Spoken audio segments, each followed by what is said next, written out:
Assalamualaikum warahmatullahi wabarakatuh. Minal aidin wal faizin, mohon maaf lahir dan batin. Selamat menunaikan ibadah puasa teman-teman. Bagaimana kabarnya hari ini? Dan bagaimana juga puasanya di hari kedua ini? Semoga selalu diberikan kesehatan dan semoga selalu diberikan kelancaran oleh Allah Subhanahu wa taala dalam menjalankan ibadah puasa yang suci ini. Baiklah, di sini saya Siti Jafadila akan menceritakan kembali bagaimana saya mengikuti mata kuliah public speaking yang kedua kali yang diampu oleh dosen Dr. Adi Kusuma, SIKOM MSI. Di hari Selasa kemarin adalah pertemuan kedua saya mengikuti mata kuliah public speaking, di mana di hari kedua itu merupakan hari yang cukup deg-degan bagi saya karena di hari kedua itu sesuai dengan prosedur tugas, yaitu 3 orang ditunjuk untuk ke depan untuk melatih public speakingnya, bebas berbicara apapun dalam waktu 10 menit di depan teman kelasnya. Kebetulan hari Selasa kemarin yang ditunjuk itu yang pertama ada Mutiara Syifa, yang kedua Mawar Dwi, dan yang ketiga ada Aisyah. Itu artinya saya tidak ditunjuk. Dengan demikian saya bisa mempersiapkan public speaking yang lebih matang lagi untuk pekan depan. Siapa tahu saya ditunjuk, kan tidak tahu. Ketiga teman saya ini melakukan public speaking yang berbeda. Yang pertama itu ada menjadi jurnalis, yang kedua itu ada yang menceritakan atau storytelling mengenai podcast yang telah ia tonton dan diceritakan lagi kepada teman kelasnya.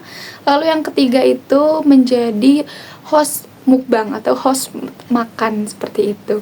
Itu sangat menarik buat saya dan menjadi pelajaran buat saya untuk bisa lebih baik di pekan depan untuk menampilkan hal yang lebih baik mengenai public speaking apapun itu. Lalu setelah 3 orang teman saya ditunjuk untuk melakukan public speaking di depan kelas, selanjutnya Pak Adi juga menjelaskan beberapa hal penting mengenai public speaking, mengapa public speaking itu penting, apa itu public speaking, dan banyak lagi. Mungkin di sini teman-teman semua udah pada paham tentang apa sih itu public speaking. Ya, public speaking itu adalah berbicara di depan halayak banyak. Tapi ternyata tidak hanya untuk itu. Public speaking ini adalah proses pembicaraan kepada sebuah grup, kepada sekelompok orang dalam suatu hal yang terstruktur. Terstruktur di sini berarti penyampaian makna yang disampaikan itu harus sampai kepada halayak. Lalu public speaking ini juga merupakan bentuk komunikasi publik untuk menyampaikan sebuah pesan, sebuah informasi yang berbentuk bisa lisan, bisa tulisan, bisa gambar, ataupun simbol-simbol tertentu untuk mencapai sebuah tujuan. Kok disebut dengan komunikasi publik ya?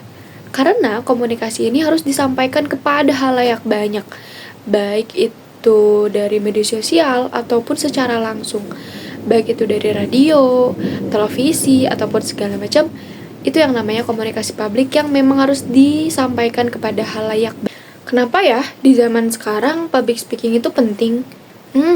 Ternyata public speaking itu tidak penting di zaman sekarang aja. Zaman dahulu pun public speaking sudah penting.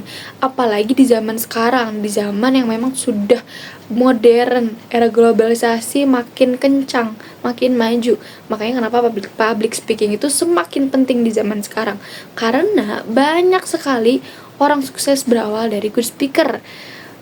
Public speaking yang bagus akan membawa kesuksesan tentunya. Terus kenapa lagi? Karena tuntutan zaman. Seperti yang saya bilang tadi, di zaman sekarang itu public speaking menjadi modal awal kita untuk melangkah maju ke depan. Lalu yang ketiga ada tuntutan profesi. Gak mungkin dong ketika misalkan kita bekerja di sebuah televisi ataupun di sebuah radio, kita tidak memiliki public speaking yang bagus, tentu kita tidak akan dipakai. Tapi ketika kita memiliki public speaking yang bagus, maka kita akan sangat dipakai di dalam pekerjaan tersebut. Lalu gimana ya supaya kita bisa menjadi pembicara yang baik? Tentunya dengan latihan dan banyak praktek. Walaupun di sela-sela praktek atau latihan kita, itu sering sekali merasa gugup. Ya namanya juga latihan dan praktek, pasti tidak langsung untuk jadi bisa.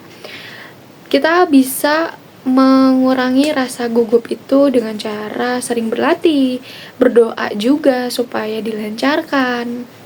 Nah, satu tips supaya kalian itu bisa menjadi pembicara yang baik ketika di halayak banyak, itu dengan mengenali diri kamu, mengenali potensi kamu. Terus yang kedua, mengenali materi yang akan kamu bawakan ketika kamu akan berbicara di depan orang banyak. Yang ketiga, kenali audiens kamu. Audiens kamu itu banyaknya apakah seorang lansia kah atau banyaknya remaja Gen Z kah? Kamu harus mengenali itu tersebut. Dengan begitu, setidaknya kamu akan menghadapi atau melawan rasa gugup kamu ketika kamu berbicara di depan orang banyak. Itu ada beberapa materi yang disampaikan oleh Pak Hardi, kurang lebihnya mohon maaf. Saya Siti Fadila, pamit undur diri. Wassalamualaikum warahmatullahi wabarakatuh. Selamat puasanya, selamat semangat puasanya untuk besok teman-teman.